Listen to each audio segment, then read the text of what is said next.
Sahabat Sabawan di mana saja berada, selamat berjumpa kembali dalam majelis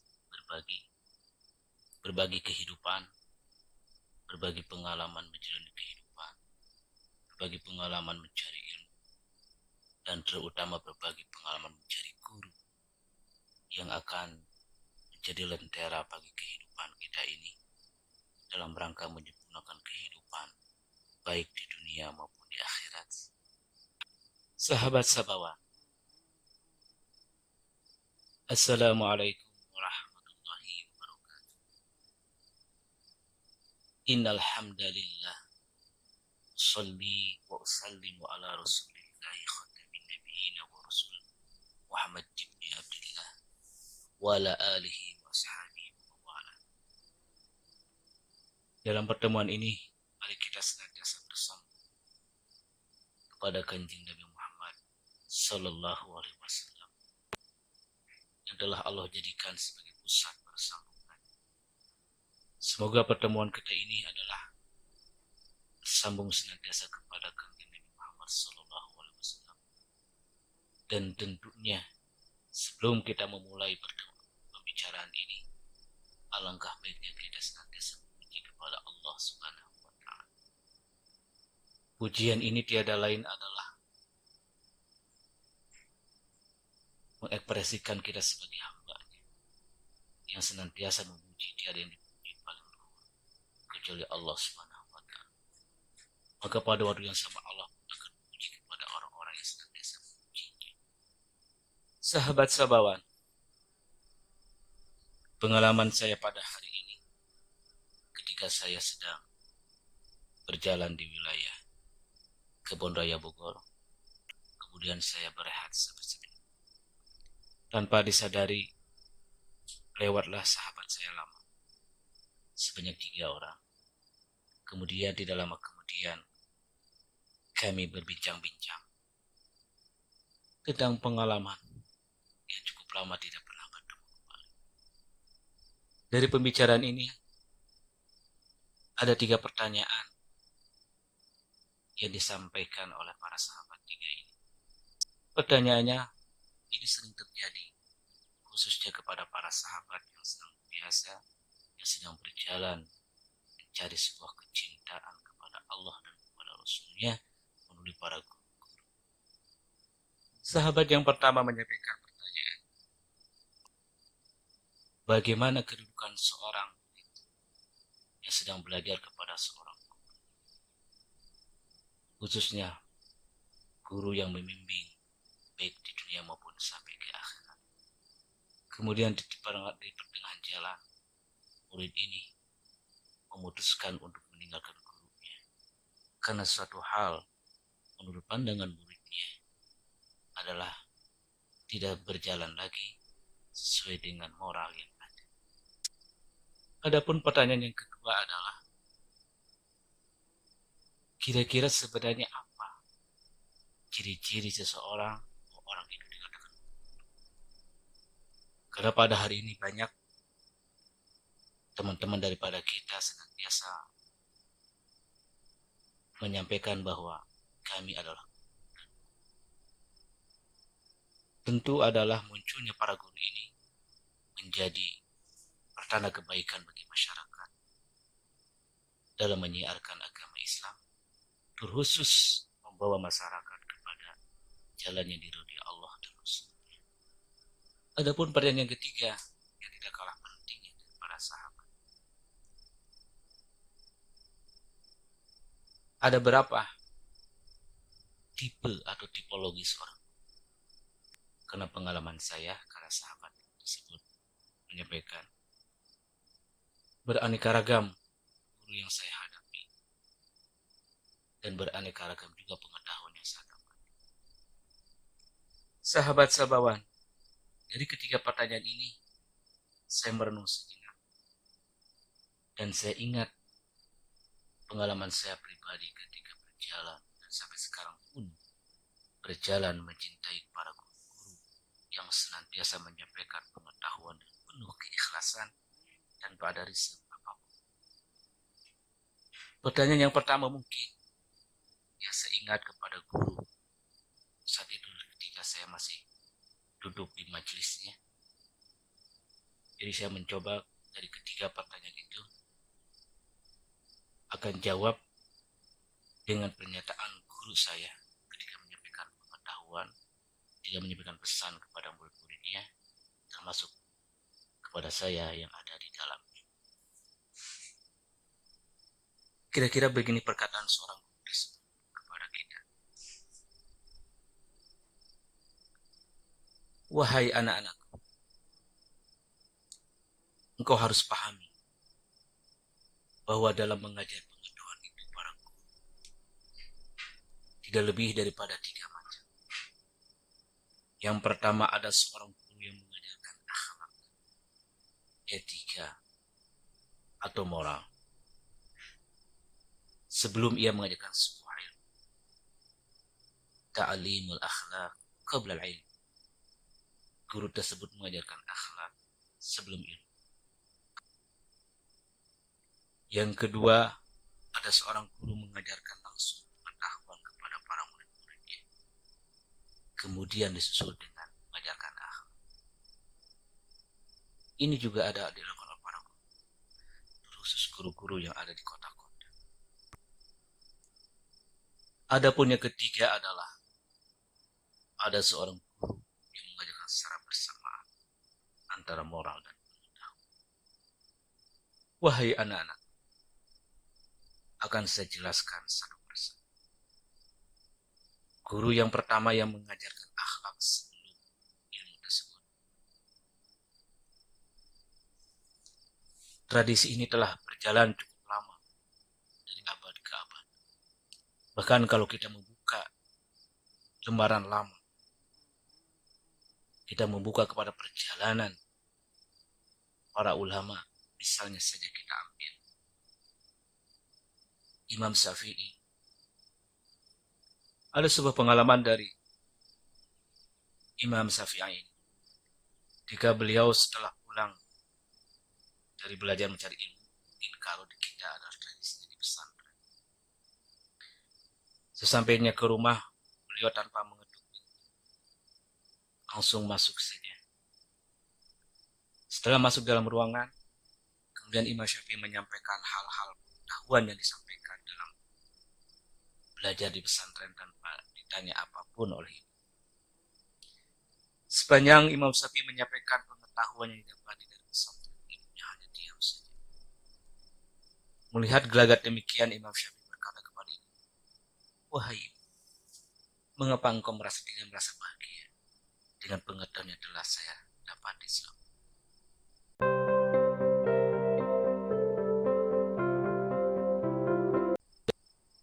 Apa yang dijawab oleh guru? Wahai anak, sebaiknya engkau sekarang keluar terlebih dahulu. Silakan engkau keluar. Mendengar jawaban ibunya tersebut, Imam Syafi'i tersentak dan kaget. Tanpa menunggu lama pun, Imam Syafi'i pada saat itu yang masih muda keluar dari rumah. Dan setelah berada di luar, termenung sebentar, baru ia ingat terhadap moral, terhadap etika, terhadap akhlak yang disampaikan oleh para guru. Maka tanpa menunggu lama, Imam Syafi'i langsung mengetuk pintunya dan mengucapkan Assalamualaikum. Di dalam menjawab ibunya, Waalaikumsalam. Kemudian Imam Syafi'i masuk ke dalam rumah. Kemudian beliau menunjukkan sikap seorang anak yang bermoral dan berbudi pekerti yang sangat luhur.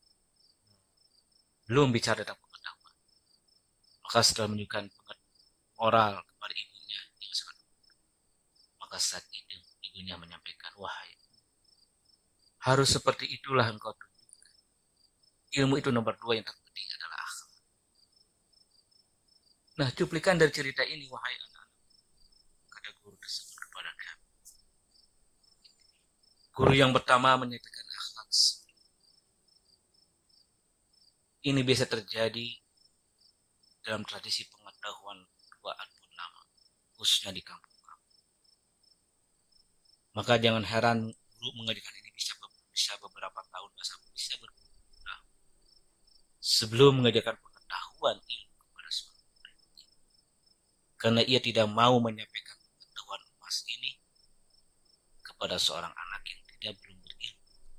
Atau dalam bahasa lainnya, janganlah kalungkan permata ini di leher babi. Wahai anak-anak, adapun guru yang kedua adalah seorang guru mengajarkan ilmu, kemudian baru akhlak. Guru yang kedua ini biasa terjadi di kota-kota besar. Alasannya sederhana. Karena seorang guru ingin memberikan ilmu pengetahuan, kemudian nanti akhlaknya dibentuk di kemudian hari. Alasannya pertama adalah karena kota cukup sibuk sekali. Para calon muridnya tidak sempat lagi kalau dijadikan seperti tradisi pengetahuan yang ada di kampung-kampung berpuluh-puluh tahun. Maka guru mengambil inisiatif menyampaikan ilmu, kemudian akhlak. Tentu hasilnya akan berbeda juga dengan yang ada di kampung. Kalaulah di kampung untuk mendapatkan pengetahuan harus dibeli oleh seorang murid berpuluh-puluh tahun. Dia harus berkhidmat kepada gurunya, dari mulai mencuci pakaiannya, menyangkulkan sawahnya maupun ladangnya, dan seterusnya, sampai benar-benar seorang murid itu terbentuk akhlaknya yang mulia sebagaimana digambarkan oleh Kanjeng Nabi Muhammad sallallahu alaihi wasallam. Maka setelah itu guru akan memberikan ilmu.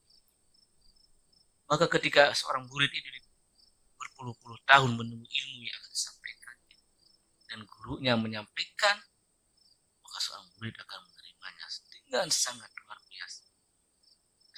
Terurai air mata ketika mendengar ilmu tersebut. Nah, ketika murid menerima pengaruh itu, maka selama-lamanya akan senantiasa dikenal. Dan seorang murid pun akan senantiasa memuliakan gurunya dan memberikan ilmu yang mulia tersebut. Namun dengan metode yang kedua, yaitu seorang guru menyampaikan pengetahuan terlebih dahulu. Memang yang terjadi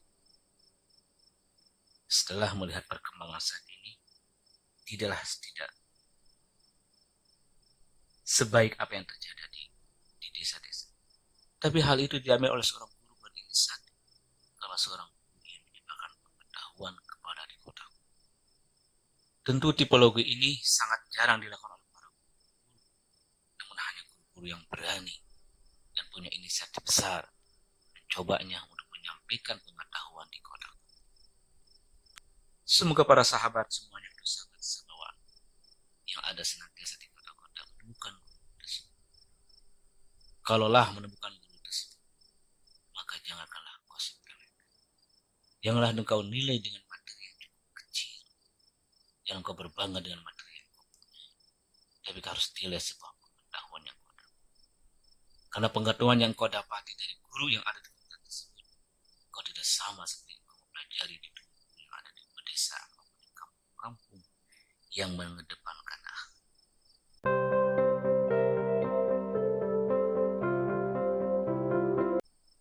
Demikian guru tersebut menyampaikan kepada kami yang kedua. Adapun yang ketiga, guru tersebut menyampaikan juga kepada kami. Wahai anak-anak, guru yang ketiga adalah mengajarkan pengetahuan atau ilmu seiring dengan moral.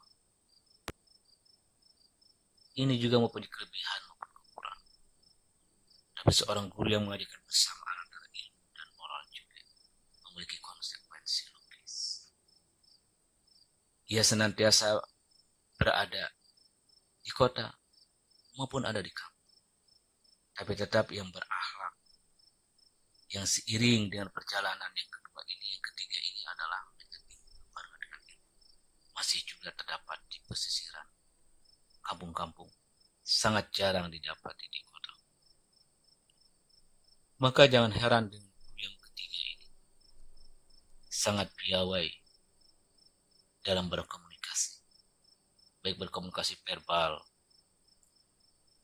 maupun berkomunikasi lainnya. Tidak sedikit juga murid-muridnya yang terkecoh dengan komunikasinya atau dengan penampilannya, karena guru-guru berusaha untuk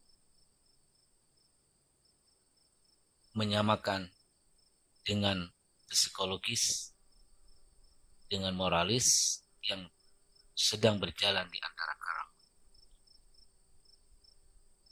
Nah, demikian wahai anak-anak guru menutup metode para guru mengajar. Semoga engkau bisa mendapatkan yang bisa mengajarkan, terutama yang bisa mengajarkan tentang akhlak terlebih dahulu, kemudian ilmu.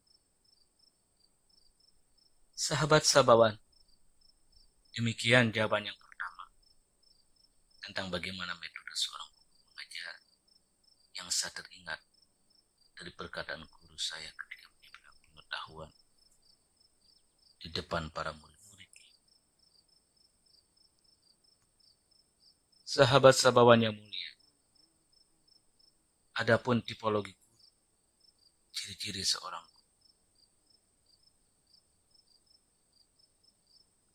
yang senantiasa harus kita pegang.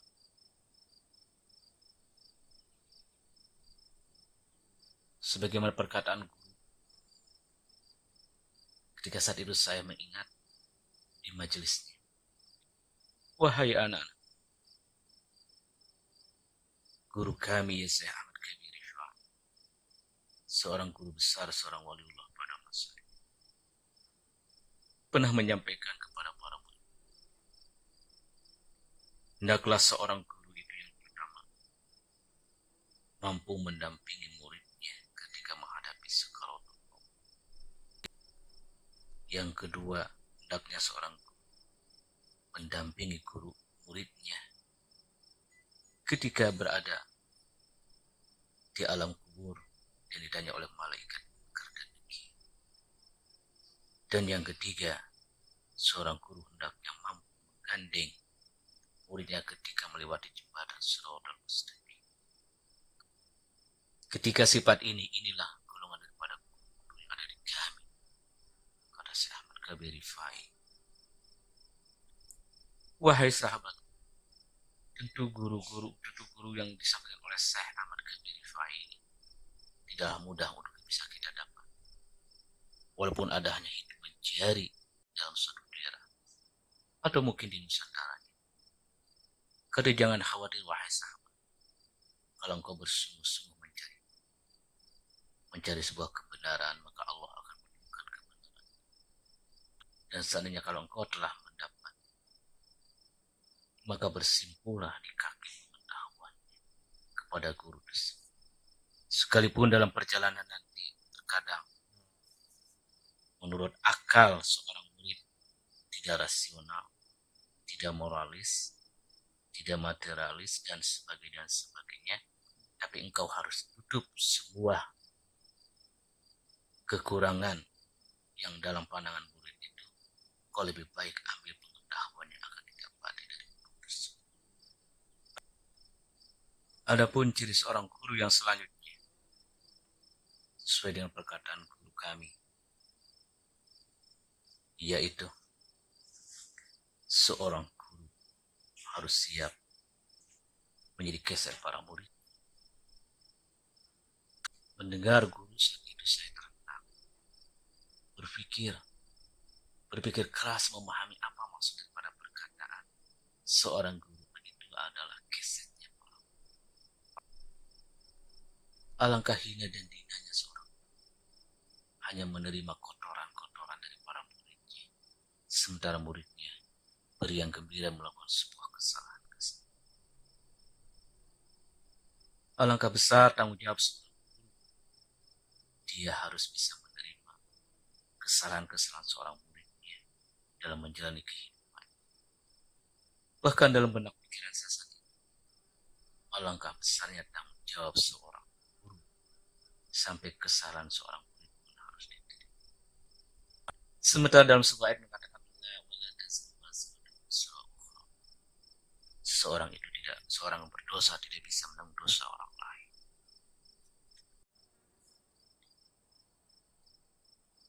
Sahabat sahabawan, ciri guru yang kedua itu memang sangat sulit juga kita temui.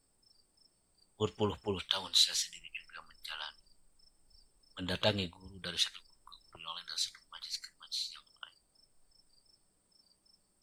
Sangatlah jarang dan langka yang guru siap menjadi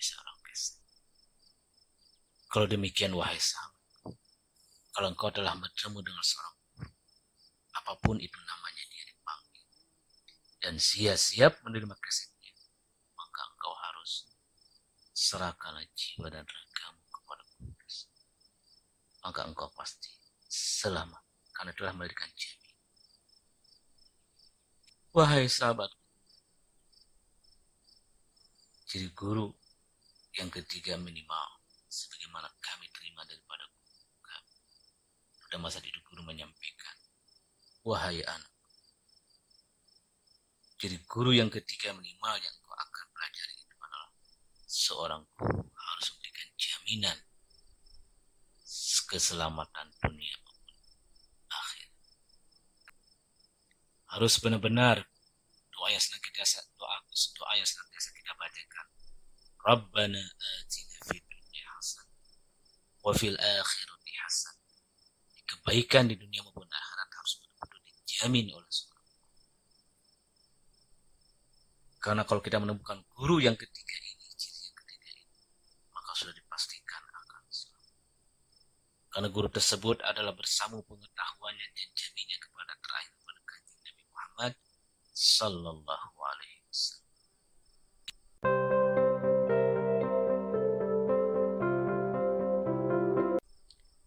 Semoga berbagi ini bisa menjadikan sebagai suri tauladan atau sebagai contoh untuk para sahabat dalam rangka mencari pengetahuan, dalam rangka mencari kebenaran yang hakiki, dan utamanya dalam rangka menemukan seorang guru yang benar-benar paripurna dunia maupun di akhiratnya.